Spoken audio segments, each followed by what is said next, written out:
Well, hello everybody and welcome to Monday. I'm glad you're here and ready for the live show. We're going to get into your questions and answers in just a moment. Just want to say, first of all, thanks to Car Cost Canada for being the main sponsor of the channel. If you are not a subscriber yet to their service, go to Car Cost Canada, use the promo code MOTORMOUTH. That's the name of the channel. You become an expert member right away. And if you're looking for a new car, you're going to be able to find out what the dealer paid for the car. That's powerful information. Then you negotiate based off the fact that, say the car is $30,000 and the dealer paid $27,000 for it. Well, then you know you've got some room in there to negotiate. It's a really good service. MotorMouth is the promo code, and please use it. All right, we'll do some pictures first, then we'll get into some car news. First of all, this is from Anthony. Just got a new X2. Lives on Vancouver Island. Nice to have that. And Mr. Haggis, huge Haggis, sent in a couple of pictures. Things going on in the Haggis house. This one, first of all, this is a 92 F250 with a 351 Windsor V8. That's huge Haggis is also known as Nate. That's Nate's new project truck.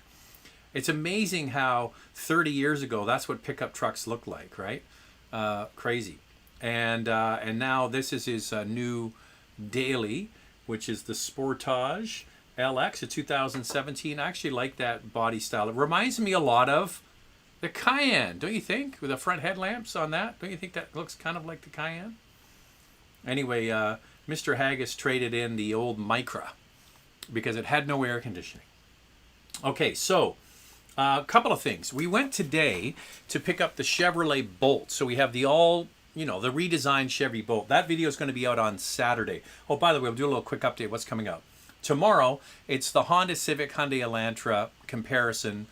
So the Civic is the best-selling passenger sedan in the Canadian market anyway, but the Elantra won North American Car of the Year this year. So that's an interesting comparison. That's tomorrow.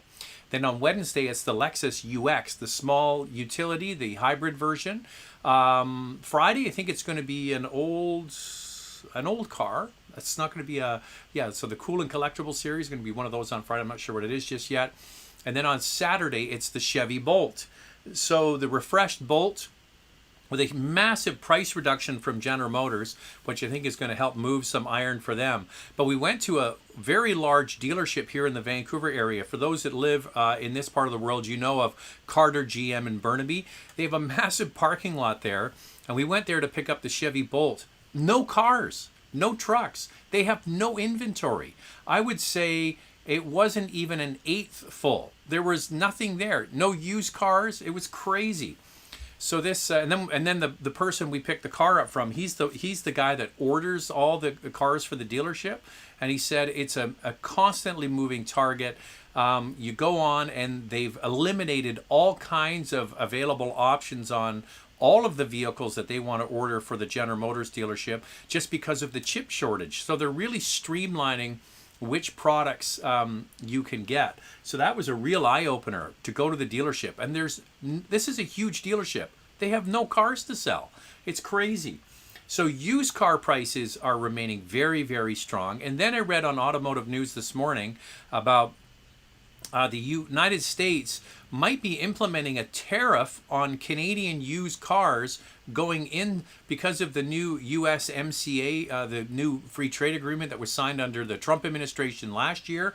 There is a way they can interpret it to impose cars after 2020 coming in to the market with a tariff. So there's a lot of work going on in the background to find out if used Canadian cars are going to be able to roll across the border into Canada. Okay, let's get into our questions. Hey Zach, what do you think of the new BMW 2 Series Coupe 2-door just unveiled? Do you think it will enjoy strong resale like the predecessor? Thanks. So I just quickly went and had a look at it. I think it looks really good. It looks like a cross between the 2 Series Grand Coupe front and then kind of like the M2 down the side. I think it's a nice looking car, and it doesn't have the huge grille like the 4 Series and the 3 Series. So I think that is a good thing.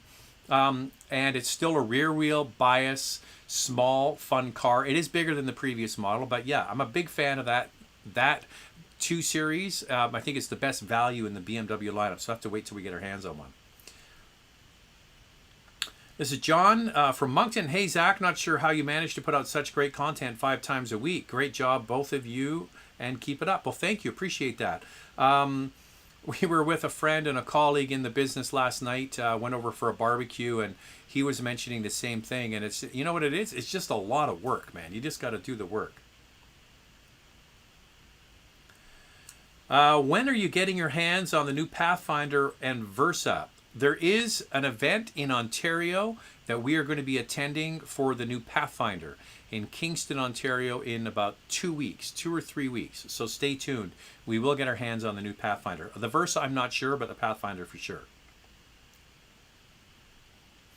With the Volkswagen T7 moving to MQB platform, do you think it will come back to Canada?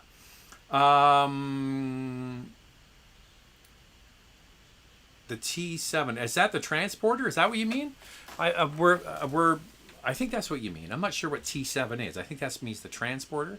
There is a plan to have all the ID cars. Oh, by the way, it was just announced that Passat production has ceased at the Chattanooga facility. That's the main North American production facility in the United States, and they're going all electric at the Chattanooga factory. That's where the ID4 is made, and then in Mexico, that's where they make the Tiguan and the new Taos is going to be made down there. Will you be reviewing the Corolla Cross? Yeah, the Corolla Cross event, I asked Toyota Canada, is not going to be until the fall. So they've shown the car, but it won't be going on sale until the fall, and the event will be closer to that time, late September, beginning of October. So it's going to be a little ways away yet. Hello, dear Zach. Could you give me an opinion for a Dodge Viper? Greetings from Lima, Peru. I don't know. The Viper was always one of those cars that I never really paid that much attention to because it's not really my wheelhouse to do such a unique and different kind of car. I've only driven one a couple of times, so I don't really have much feedback on that. It's not something that I ever really followed because they didn't sell very many of them. And when you have only so many weeks in a year to cover cars, you got to kind of go with the ones, in my opinion anyway, that sell. So don't have much of an insight on Viper.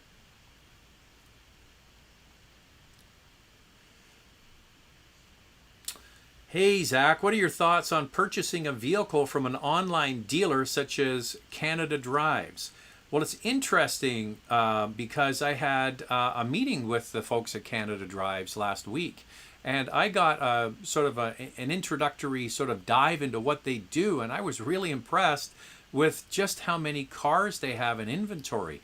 They were telling, hopefully I'm not telling any trade secrets, but they have, I think, 600 plus cars here in Vancouver, and then you can shop for them, and then they deliver to them to you at your schedule. And then they have hundreds more in Ontario. So they have a service where you can buy a car online, they deliver it to your home in British Columbia and Ontario, and that is going to be expanding to other provinces very quickly this year. So it's going to be expanding to most of English Canada through the rest of the year. So it was very interesting getting down to sit down with the CEO of the company and getting information on what they're doing. They're really a technology company, and then the ability for you to buy the car and have it delivered to you. So my big thing is because I'm always advocating, get a chance to look at the car and touch the car, but they have a 7-day money-back guarantee. So if they deliver the car to you and you don't like it, you can get your money back or you can get into something else. But I think it's a lot of peace of mind. So I think the future is online. The future is direct to the consumer. They are certainly pushing the model, and I'm going to be finding out more about it actually later in the week. So that's the information I can share with you just now, but I think it's going to be interesting to watch what they do. And I was really impressed by the scale of the company and how quickly they're growing, and that's the big push, is they really want to be a dominant player in the used market. John Burrows, thoughts on Kia apparently killing off the Stinger? Well, I'm not surprised. Sales are not strong for that car. I really like it though. We had the refreshed, facelifted Stinger earlier in the year, and I just thought it was great. Now, I come from a different space because we had an Audi A7, and it's so much like the Audi A7. It's got the liftback, it's got similar kind of proportions, kind of look, and even drive to the turbocharged A7 and a turbocharged 3.3 liter V6 with 365 horsepower. It's a lot of car for the money. I put it this way: I would really like to have one. If I could have a Stinger, I'd be really happy with one. And it's really good value. Here's one little nugget: if you're in the market for a Genesis car, the Stinger is the same platform and engine, what have you, as the G70, but it's a lot less money. It's a bit of a no-brainer, and it's just a shame it never took off. But cars aren't selling. It's utilities, utilities, utilities. Zach, considering buying a used 2016 BMW 750i, is there extra warranty I can buy? Scared of the repairs coming up. And yes, you should be. One thing I want to say to you is, Richard, when you're looking at this car and you're thinking, oh, it's a really good deal, it's 40,000 or whatever the number is, it doesn't stop depreciating once you buy it. Ask me how I know. I had a 7 Series BMW, and the thing depreciated about $1,000 a month. And we had it for about a year and a half, and then we got rid of it and moved on to an SUV, of course, an X5. But it's not just the repairs, it's also the depreciation. And in the German car world, the bigger they are, the harder they fall. So the more expensive and the larger the vehicle, the more they depreciate. The least expensive, someone brought up the 2 Series not too long ago, that car holds its value, excuse me, incredibly well. So the smaller cars and the less expensive cars hold their value better. The bigger they are, the harder they fall. So you'll have to do some research on a warranty yourself, but it's not just the warranty, it's the depreciation you got to worry about. Oh, by the way, if you just have to have a question answered, you can always do a super chat. At the bottom in the chat screen, you can type into where the $ is, and then it comes to my attention and I'll answer it. There was somebody last week where, excuse me, I even missed a super chat, so I apologize about that. These things do happen, but if you have to get a question answered, that's the way to do it.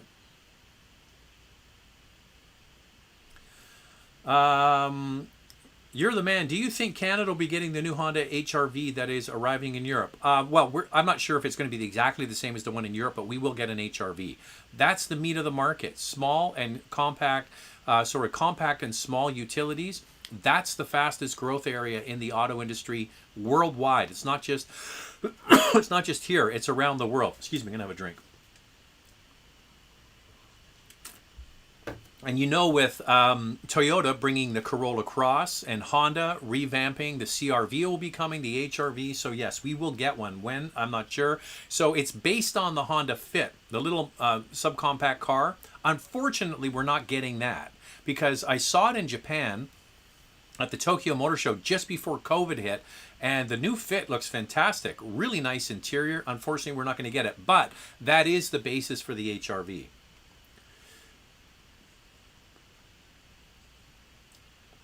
Tara's saying there is a shortage all around. Yeah, it is. It's a terrible time to be buying cars because there's just so much demand with COVID restrictions lifting, the economy opening up, rental car fleets looking to repopulate, and everybody's out there competing for the same cars. Evan sent emails. Can you reply? Listen, Evan, can you resend them? I said this last week. I looked for them. I couldn't find them. Please resend the emails. Whatever you sent, they're in your outbox. Just resend them to me. Oh, by the way, if you want to get a picture in for the live show, or Evan wants to send an email, Zach at motormouth.ca, ZACK at motormouth.ca, or he's in New York, so it's ZACK at motormouth.ca. So please resend the email. That's the easiest way to do it. Bruce, I'm continually amazed how many BMW fanboys you get on your show. Do they not know there's so many alternatives? Well, you know what, Bruce? One of the things that other brands have an issue with that BMW has locked down is the financing and the leasing. You have no idea how powerful the financing arm of Mercedes and BMW and Audi, how effective they are at once you get a customer in and they've leased an X3 or an X2 or whatever the car is, they put the golden handcuffs on you. They make it really easy to come back and get another car. And that's one of the things about BMW, and they offer, you know, for many people a good value in that they'll get them out of their existing lease and into a new lease, or they'll waive payments, or they'll reduce interest rates. They do all these sorts of things, and because they have high residual value, often the payments are less than some of its competitors, and that's where BMW lives. That's where BMW shines. That's where BMW dominates. And sales worldwide of BMW are way up around the world.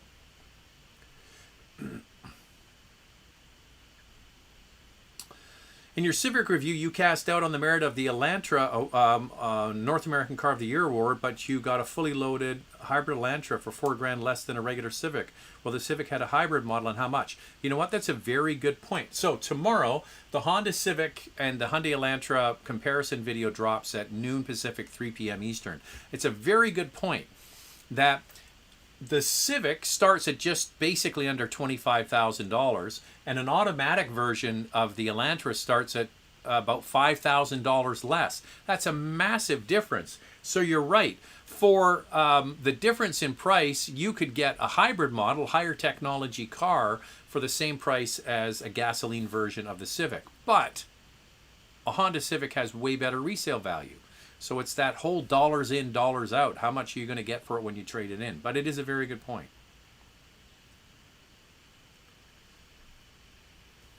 What's your opinion of the new Honda Accord and the Civic, as well as the possible Lexus UC?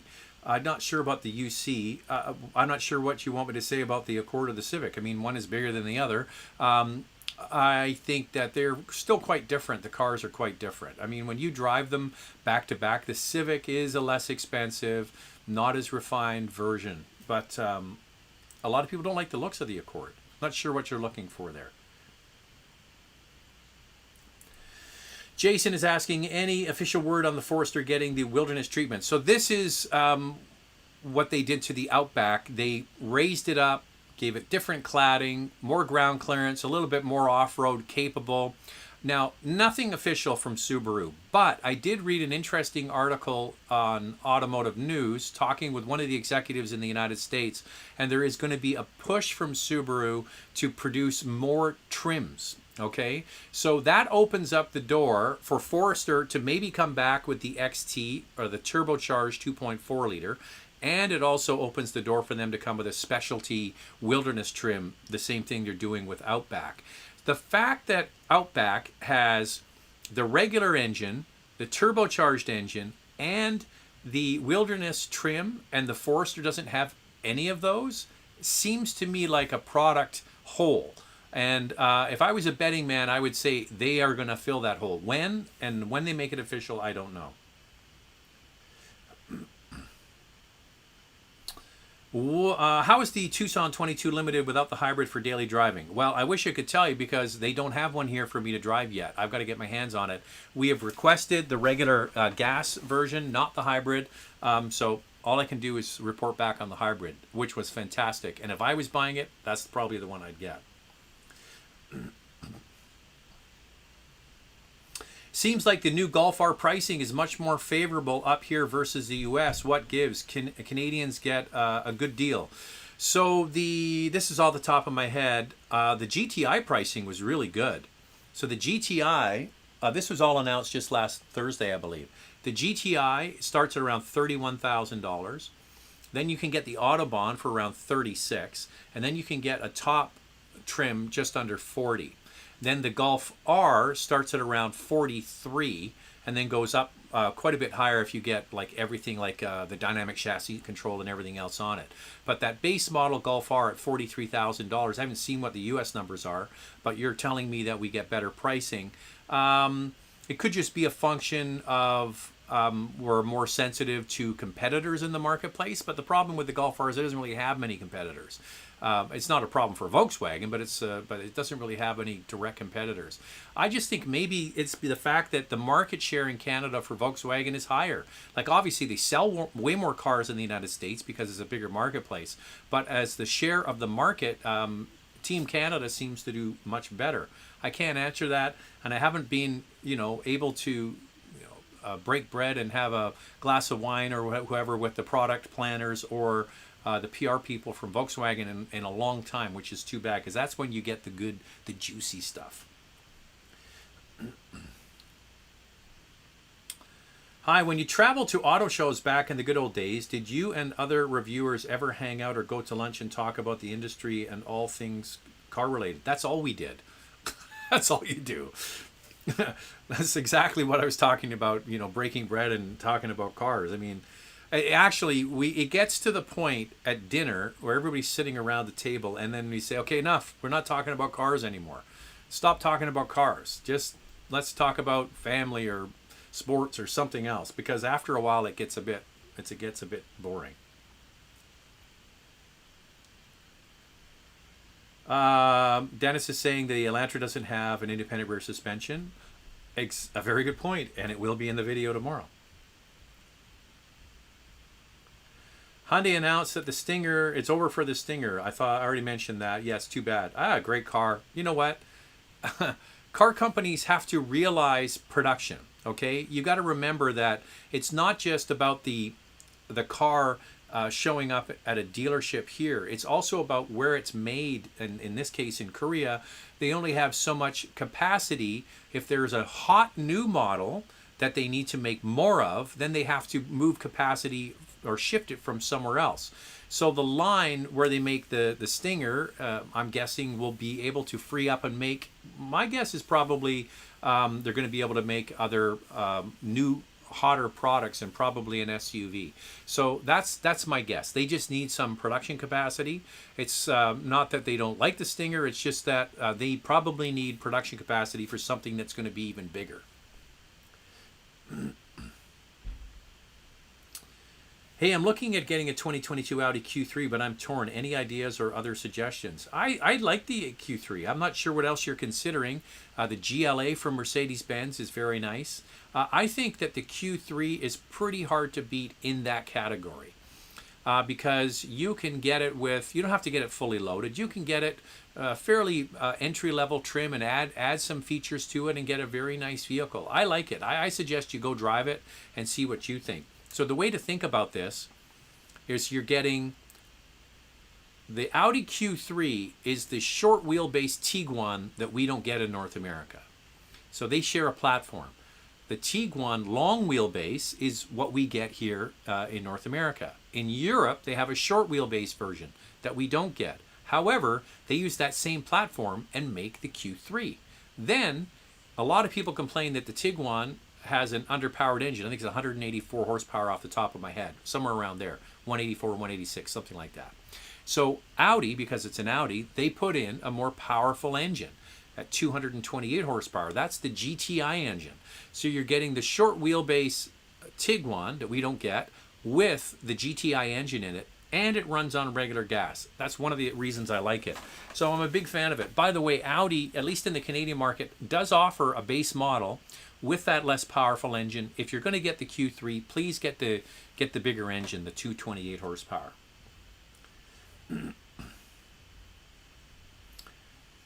Kind of disappointed in the TLX Type S. From reviews, it seems the performance isn't too competitive within its class, and I wish it had a digital gauge cluster. Will the V6 G70 over? We'll take the turbocharged G70 any day. Yeah. Well, listen. I mean, I emailed Honda, Acura, and I said, "Oh, when are we getting the Type S?" We're not sending one to Vancouver. I'm like, what? So here's the thing on the Type S. Very limited production for this first year and limited allocation. And then I was fortunate enough to speak to one of the main dealers here in Vancouver, and I said, Type S, do you have one? Can we get our hands on one? He says they don't even have one yet. So, yeah, as soon as I get my hands on it, and you know what? It's a very valid point, but I have to drive it.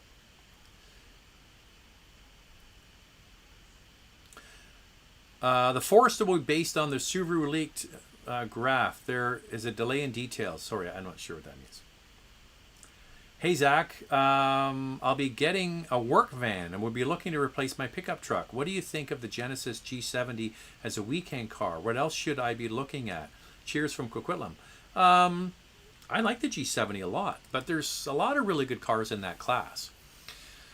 You know, like there's the like the kind of the gold standard has always been the 3 Series. I like the A4 a lot. The G70 is very, very good. I think that, what I suggest you do, because we do kind of break down a bit of pricing off the top of my head. I'm a little bit flat-footed here, but go and watch the video that Andrea and I did of the G70, and we drove it recently. Now, one of the things, actually, this brings up a good point. The Stinger, a moment ago, please go and drive that car before it is orphaned and it is discontinued, because it's got the same engine as the G70. Yes, it's more, it's longer, it's slightly bigger, and it's heavier, but really nice car. So if you like the look of it and you like the design, you like the sloping rear hatch and all that kind of stuff, it could be an alternative that's less expensive than a G70. So that's something to think about. But please watch the video we did, because we broke it down with the competitors as well.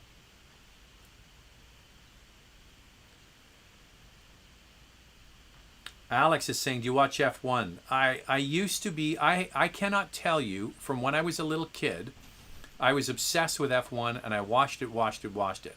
And then Jack, who usually comes here and delivers a beer and gives us a sports update, he's working at Safeway today. This is back in the days of VHS machines. Because he was little, like 2 or something, he jammed the VHS machine and it stopped working. And then I stopped watching. I stopped recording Formula One because it's always on early in the morning here. And you know what? We were so busy with kids, and then I kind of lost interest in it. I never got back into it. So I was sort of a real hardcore Formula One guy ever since I was a little kid. Like, here's a... That's what my dad bought me this years ago when I was little, but it just lost interest, and you know what? It was kind of boring compared to other forms of racing. Oh, someone up late in the UK, very excited as the new Macan facelift has just been revealed. The S and the V6 twin turbo from the old GTS. Should have switched my Macan diesel for the new petrol. Clive.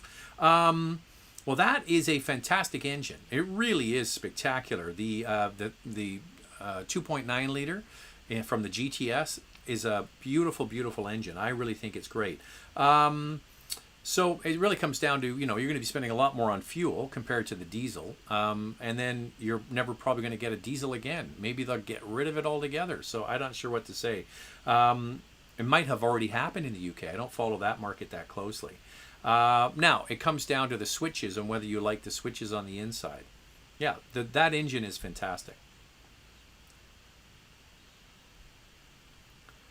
I want to get an Audi S3 for my mom, and would you get an RS3? Yes, if your mom is down with getting an RS3, get an RS3. That's a hell of a car. Do you think an RS3 being at $60,000 is overpriced for what it is? No. It is a special, special car. An inline, 5-cylinder, 400 horsepower little pocket rocket is wonderful. And you compare that kind of power for that price, and you're not going to get very far.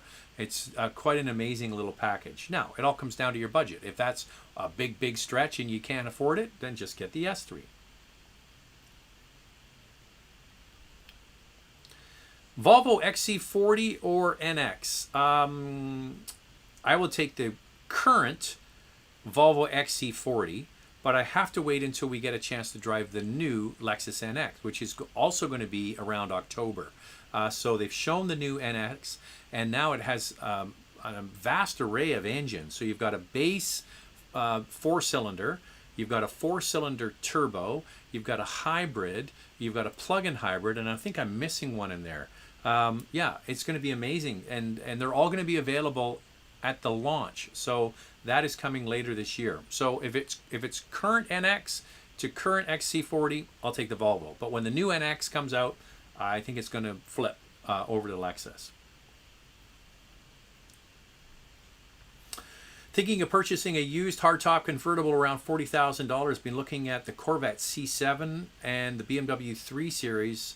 I'll be planning to be in California. I'm not a big fan of retractable hardtops. So why do you want a retractable hardtop? They creak, they squeak, they rattle, they can leak.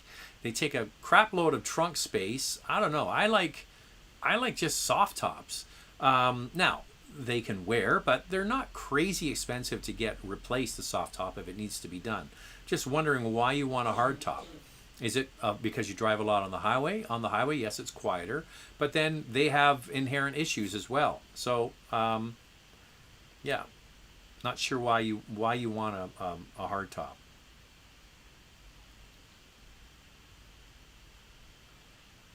Maverick versus Ranger.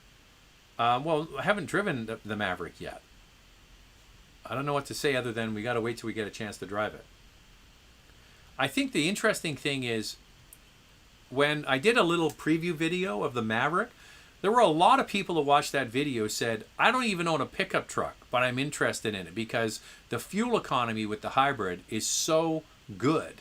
And they could see themselves using a little pickup truck for running around the city, easy to park. You know, you could put a back on it, a cap on it if you wanted.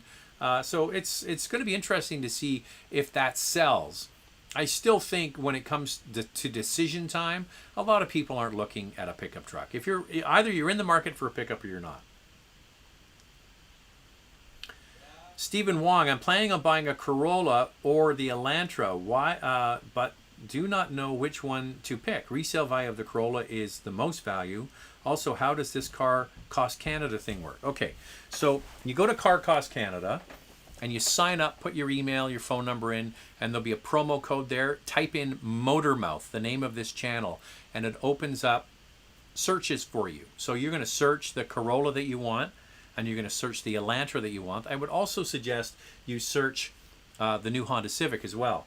And then you're going to get a price report from them on each of the trims that you choose, stating not only what the MSRP is, but what the dealer actually pays for the car. We'll pick a round number. Say a base model Corolla is $20,000, but the dealer pays $17,000 for it. I don't know that. I'm making these numbers up. But then that gives you information to go into the dealer and negotiate a price.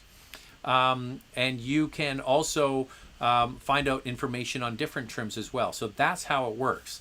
Now, the Corolla does have great resale value, but so does the new Civic. So that's something to consider. The only issue is that the Civic is much more expensive, as we mentioned earlier. Which one should you pick? I don't know. Here's the thing. You really need to drive them and find out which one you like. They're quite different. One is, just a good all-rounder. That's the Corolla.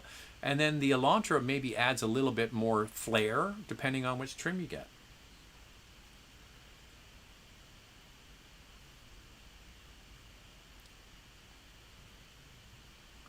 Your thoughts on Hyundai's monopolistic, oligarchical, shady, conglomerate business practice, hiding recall, unlimited government incentives, cartel. I don't know what any of that means. Hey, there's Mr. Haggis. Hey, Zach, with Hyundai making the Kona N and CUVs replacing small cars, do you think other automakers may do something similar, like the SI, Sentra R, SRT4 of the 90s? Well, if it sells, if it's not too expensive and people buy them, then yeah, I see there could be a market. So basically what you're talking about is the hot hatch is replaced by a utility. So a hot hatch version of a utility. The one I wish that we got years ago was the Volkswagen Golf, the sport wagon, the Golf R. When you go to Europe and you see a station wagon Golf R, I thought that was pretty hot. But yeah, if it takes off and it's popular, yeah, I think that other manufacturers might follow suit. You know, a perfect example would be like the Taos from Volkswagen. If they brought an R version of that to the marketplace with a really, good strong engine in there, that might be interesting to people. But I think everything is moving towards utilities, so it's just a matter of time before we have hot hatch versions of utilities as well. So it's a good point. We have our first super chat tonight from Babs. Tesla is still using its existing owners and their vehicles to beta test the new FSD. Other drivers, cyclists, pedestrians are unaware that they are part of an ongoing experience. We need to stop Musk. So I'm guessing you're talking about the safety features. Not sure exactly what FSD is. If you can elaborate on FSD. Yeah, I'm not sure exactly what FSD is. Here's Luke with another super chat. Nice Omega watch collection. When will you be buying a Mustang? Ah ha ha, funny. So I'm guessing Luke saw our Mustang Mach-E video we did on Saturday. And, you know, I maybe came off a bit too negative on the car. I would suggest that my gripes were often personal and that you need to drive it yourself. But, yeah, I had issues with the Mustang. I just wish that they brought in a less expensive model instead of going right after Tesla with the Model Y. And a lot of the features in the car are kind of Me Too, big screen, push button, all this kind of stuff. It's like, just make a good car. Like Ford, be yourselves. Obviously they are. I mean, they got a Mustang, for God's sakes. It's an electric SUV. I mean, that really is making a bold statement, but there you go. But thanks for noticing the Omega, my 300M in blue. Now a Mustang GT350. Now that is a car. Oh, but look what pops up, a Mustang. All right, thank you for the super chats. And Babs, I'm not sure exactly what you mean. Forward.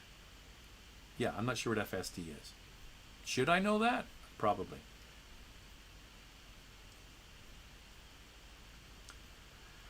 Okay, let's go back to where we were.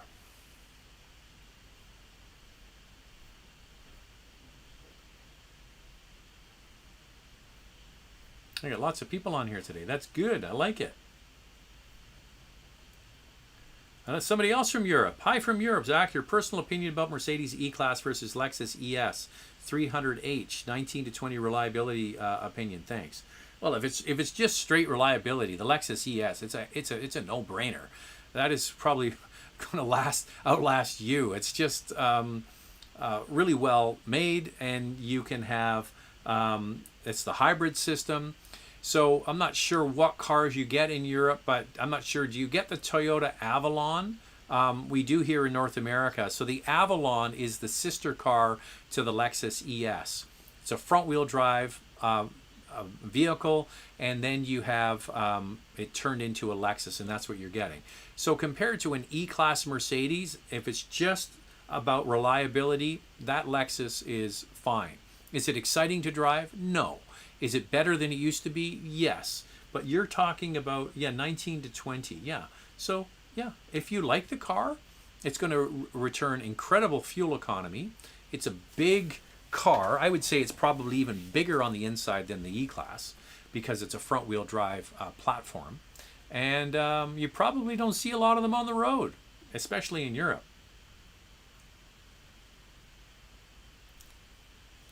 Hey, Zach, any idea of the cost of ownership of an S5 versus Stinger? Time to move on from my 2010 MDX. Well, one thing you got to think about is if you got a new Stinger, it comes with a 5-year, 100,000 kilometer warranty.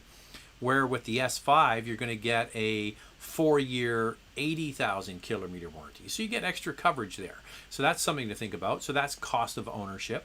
But yeah, these are, the Stinger is bigger. It sits between the S5 and the A7 in terms of size.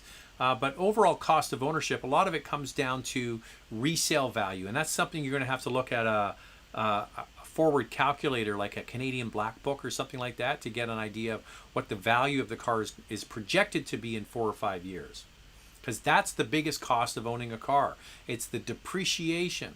It's not the payments you make every month. It's when you go to sell it or trade it in, which is why I always call it the Bank of Toyota or the Bank of Honda, or the previous question, the Bank of Lexus. I mean, these things hold their value incredibly well.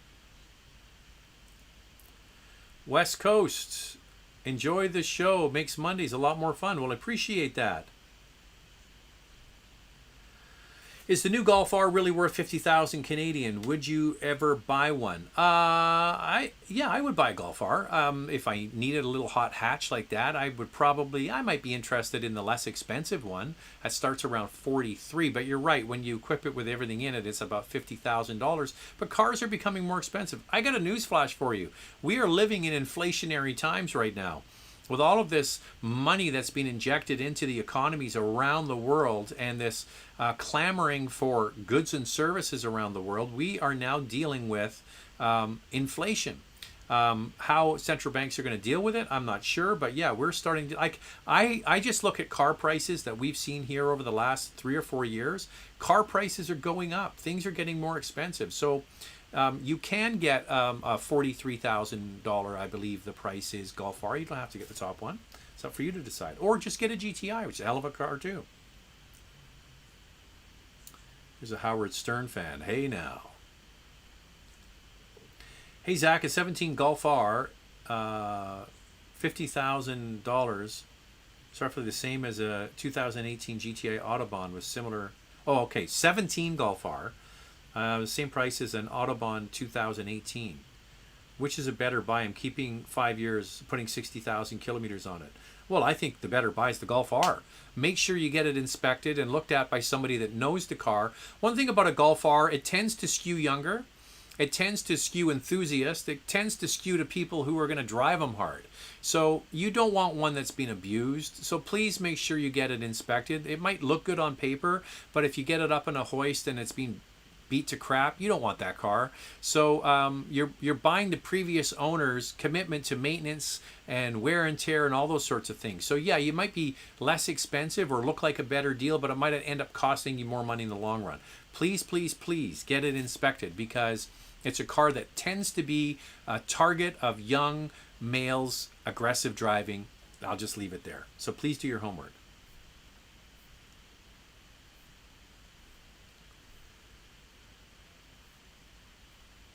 Here's a super chat. What do you think of Mazda's new straight six 3-liter rear-wheel drive talk? Yeah, this is exciting. So the rumors are starting to come out now and getting some kind of clarity. Now, a lot of these are still speculation, that the next CX-5 is going to be an inline 6-cylinder rear-wheel drive bias platform. And if you've watched Mazda over the last few years, they're starting to move their brand up market. Now, at the lower price points, they still compete with their relative set, which is the Toyotas and Hondas and what have you. But as you start to get up into their higher trims, they compete with premium brands. So I'm guessing that engine with that car will be their premium offering, and then that'll be going right up the back end of brands like BMW and so on. So wouldn't it be exciting if Mazda were to bring a CX-5 that still has, say, the 2.5-liter 4-cylinder, then maybe the 2.5-liter 4-cylinder turbo as an option, and then the inline 6-cylinder on their premium offering that would compete in power and handling and features with the German cars, but their base models. See what I'm saying? Like a base model X3, maybe that Mazda might be in there. That would be really exciting, because they certainly know how to make good-looking cars. They certainly know how to make great handling cars. They certainly know how to make great interiors. And now with this inline 6-cylinder chatter, it would be really exciting. You know, so it could be very interesting to see what they do with the brand. Oh, I dropped my pen. Is that they don't have a luxury division at Mazda. Obviously, other brands do. So maybe they're trying to have their cake and eat it too.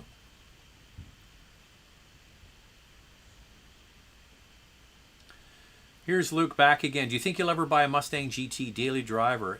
My daily, and it's a blast. It's a great car. I love the GT. I think it's just wonderful. I just don't have space in my life right now for that kind of thing. I think if I was going to buy another sports car, it would be a Boxster. But I would love to have a Mustang. I wish I had a big barn full of cars, to be honest with you, and that would be in there for sure. As I mentioned, the GT350 is one of my favorite cars.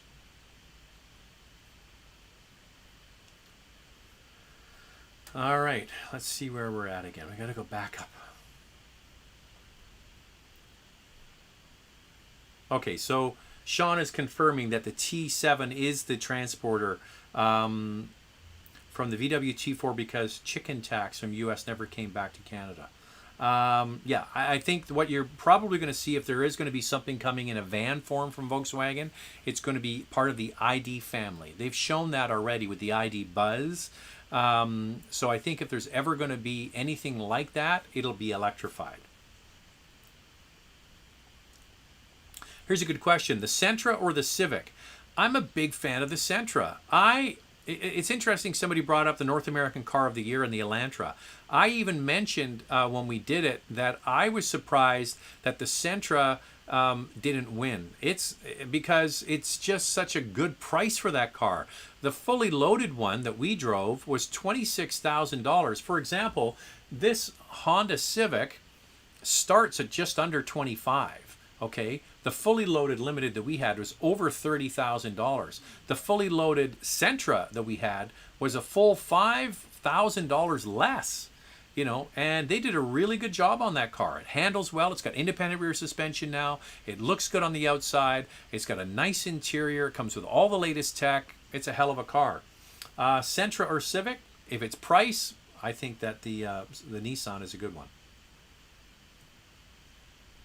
Okay, so I'm off by $1,000. I thought it was $43,000. It's $44,995 for the Golf R. Yeah. So thanks for the clarification. But you know what? It's just a few thousand more than it used to be. That's not too bad.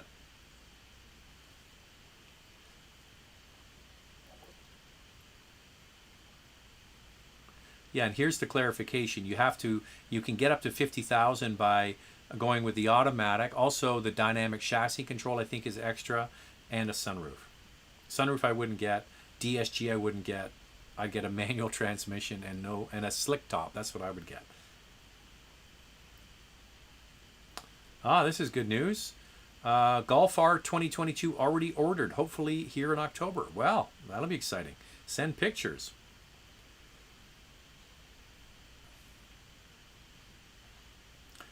Are EVs going to be as good as gas-powered car? Well, it's interesting because we just picked up the Bolt this morning, and General Motors has done something quite interesting. They slashed the price of the car. It used to be around $45,000. Now it's $38,000.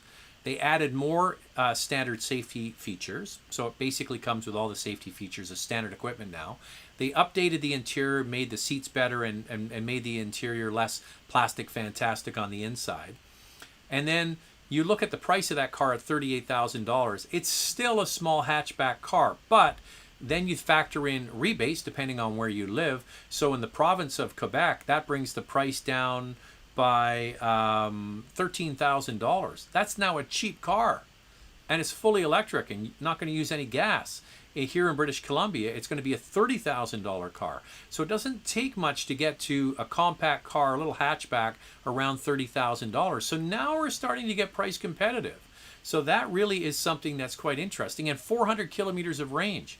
So in Canada, they're not selling anything but the base model in the Bolt. If you get the new Bolt, the EUV, that's more utility looking, slightly bigger, that one you can get higher trims. So it's going to be interesting to see how this sells. If you look at the sell down rate of the end of the previous model or the current model 2021 Bolts, it's sold incredibly well for the first half of the year because they had huge rebates on it. Now when this new one gets into the marketplace and hopefully they have some inventory, I think it's going to sell really well. That is a price competitive car. Now with the rebates, it's basically on par with a compact car, gasoline version.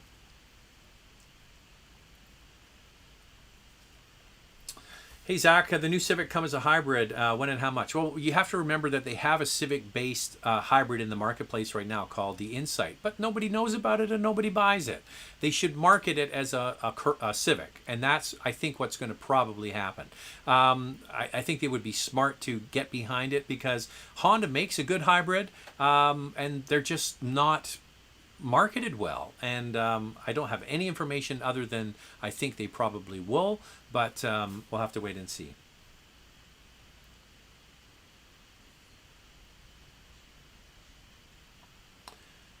Here's a good point about the Sentra versus the Civic, and it's a point I make all the time, is the resale value. So yes, the Sentra is cheaper by like $5,000 on the top trim, for example, but when you go to sell them, one is going to be highly sought after and the other one not so much.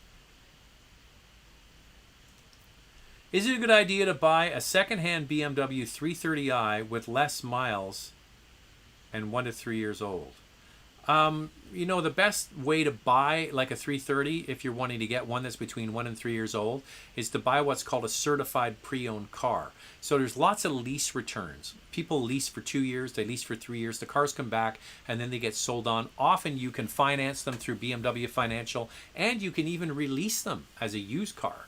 So yeah, that's the way to go. And that's the same thing I was talking about moments ago, and how powerful BMW is at getting people into their cars and keeping them there. So that's something to think about.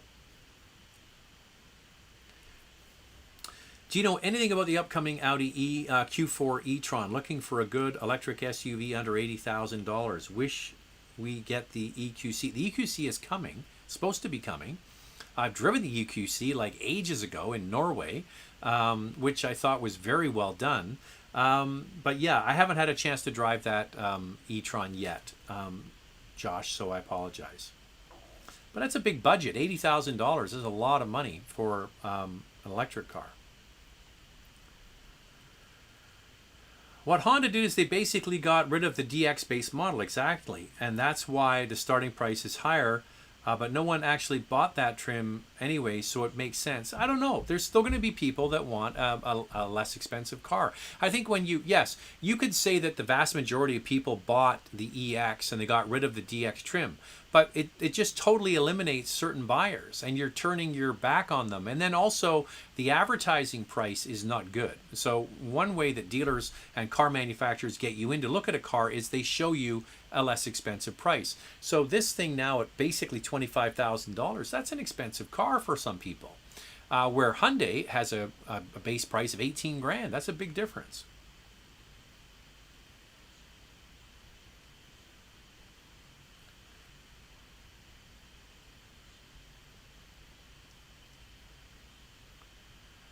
By the time we are forced to purchase EVs in a few years, once companies stop making gas-powered vehicles, are they going to be as good as what we're used to? By that, I mean range and affordability.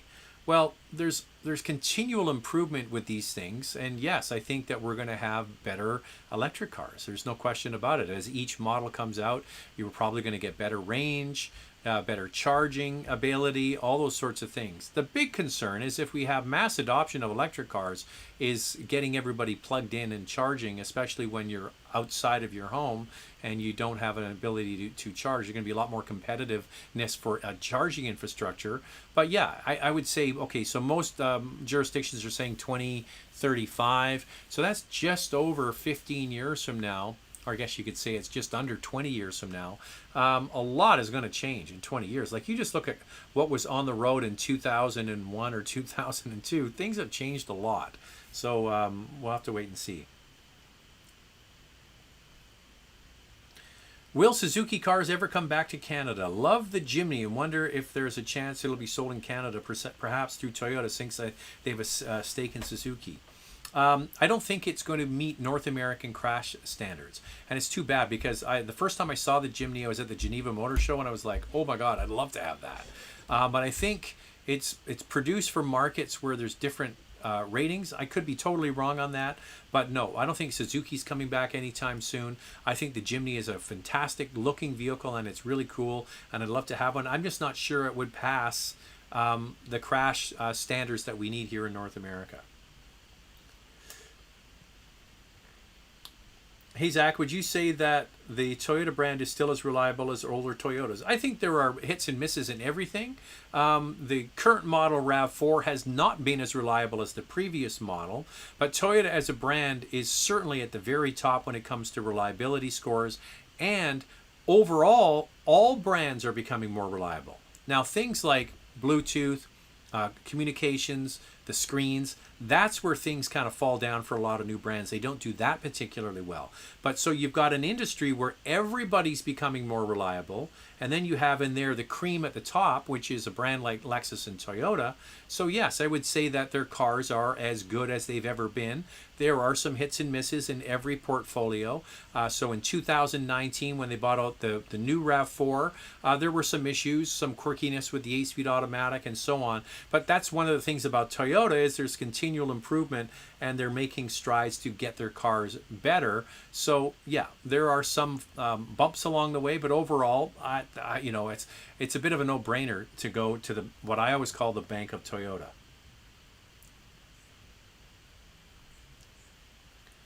Is it better to buy an Acura RDX now or better to wait for the 2022? I've heard it could come out this summer. So every fall we switch over a model year, and one of the advantages to getting a 2022 or ordering with your dealer a 2022 is if you're going to lease it, because lease rates are based on the residual value.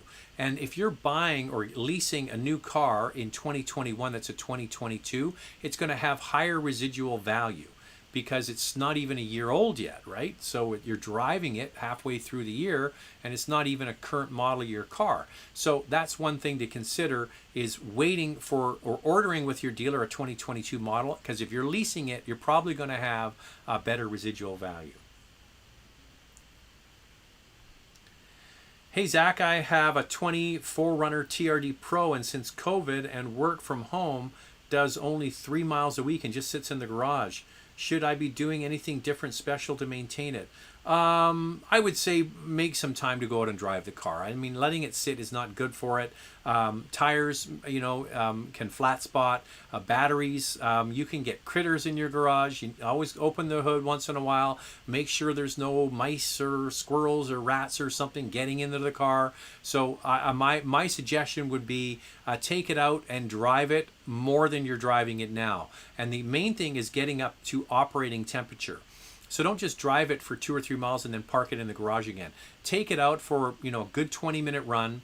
Make sure the temperature gets up to normal operating temperature, and especially the oil. Another thing is you can get condensation in the exhaust system. Not sure, probably does have a stainless steel exhaust, but still, it's something that you want to do is to drive the car a little bit more than you're driving it. You could also get a battery tender, a trickle charger, plugs into the cigarette lighter, keeps the battery topped up so you're not straining the battery every time you crank it over. And watch your tire pressure. Make sure that the tire pressure is the correct amount. My advice to you is just find an excuse to drive it a little bit more. That's probably the best thing you can do for it. Make sure you take it out at least once a week for a good 20-minute run. Get it up to operating temperature. Go and find an ice cream place on the other side of town and take it for a spin. And you know what? If you're really not driving the vehicle, it's worth a bomb right now. People, dealers, you name it. If you put that thing up for sale with 8,000 miles on it, there would be a lineup of people wanting to buy that from you. So if you're not driving it and you don't think you're going to be driving it, you might want to cash that check. It's something to think about. Stephen, just finished watching your Mach-E review. That was entertaining. Well, thank you. So if you haven't seen it yet, Andrea and I did the Mach-E on Saturday, and I kind of went off a little bit on some of the decisions Ford had made about the car. It's fun. It was all true, but fun as well. People seem to like that video. So if you haven't watched it, it's on the channel.